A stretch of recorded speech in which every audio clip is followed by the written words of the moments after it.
Masa liburan yang seyogyanya menorehkan kenangan manis justru kerap berbuah duka. Ada beragam pemicu nestapa saat wisata. Mulai dari lemahnya pengawasan hingga perilaku nekat melanggar aturan di lokasi wisata.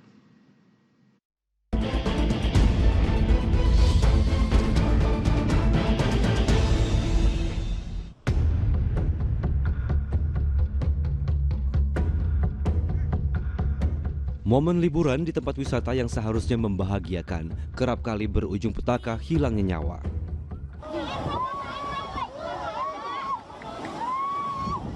Seperti yang terjadi di Tuban, Jawa Timur.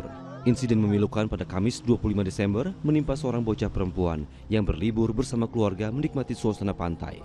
Nyawa anak perempuan 10 tahun itu tidak terselamatkan ketika terseret arus. Jasad bocah ditemukan tim SAR gabungan dalam waktu 6 jam pencarian.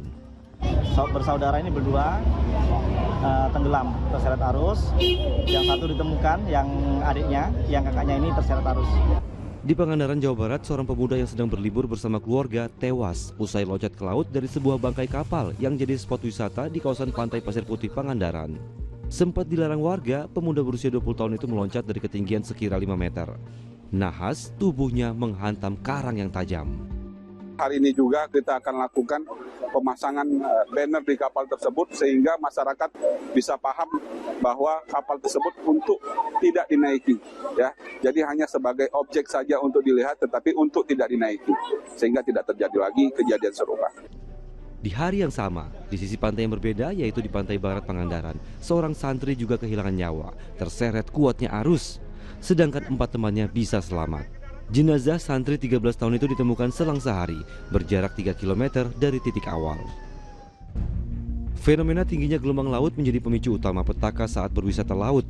Di Nusa Tenggara Timur, kapal wisata pengangkut 6 turis asing asal Spanyol dengan seorang pemandu wisata dan 4 awak kapal tenggelam di perairan Pulau Padar, Manggarai Barat.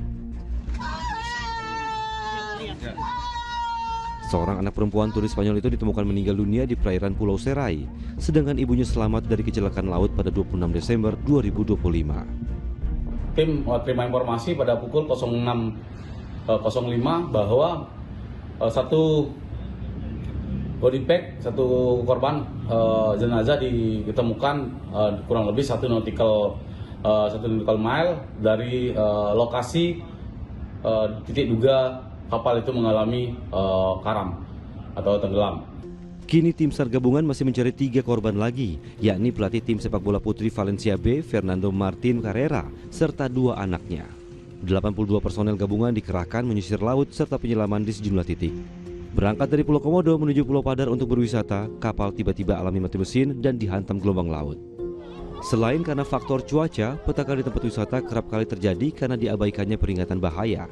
Ada juga yang mau mencoba, mungkin kadang-kadang kan masyarakat kita kan kadang penasaran atau gimana, kita juga yang penting kita sudah ngasih info ke mereka untuk aktivitas bermain air agar tidak terlalu jauh ataupun mendekati yang papas pelampung itu.